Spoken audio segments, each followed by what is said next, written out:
We are up for the challenge. That's the word from the Jamaican camp heading into their Davis Cup Group 2 tie against Uruguay at the Ligani Club this Saturday and Sunday. Christopher Scott tells us more.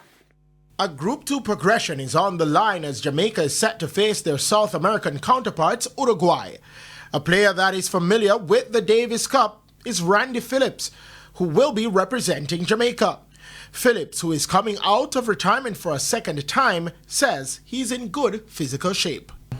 I'm happy to be able to help, If I'm still able to, then I'm happy to always be able to help. But the preparation, a lot of fitness, a lot of gym work, lots of days, spent in the gym and on the court late at night.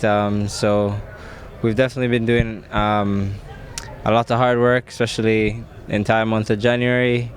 Now leading up to the tie, we dial it back a little bit so that the body feels good for the weekend. All eyes will be on Blaze Bicknell, who is ranked 463rd in the world.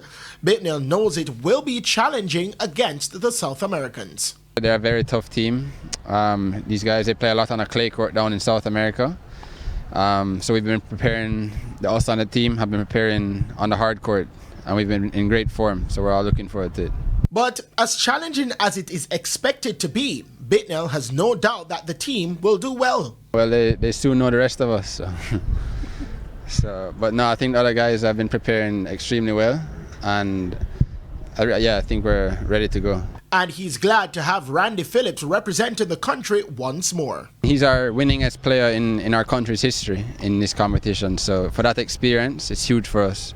And I think he can really give us a big push to get the win here this weekend. Speaking at the Davis Cup press conference on Wednesday, President of the Jamaica Olympic Association, Christopher Samuda, says it goes beyond playing in the Davis Cup. Get yourselves into our Olympic squad. Let us look on the talent and let us have a roadmap towards transitioning that talent to the Olympic stage.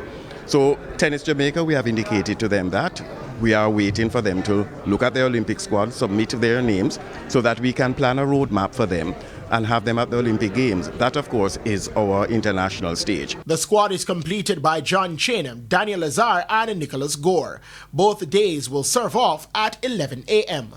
Christopher Scott, TVJ Sports. All right, today we take a quick break and come back with lots more. Stay tuned.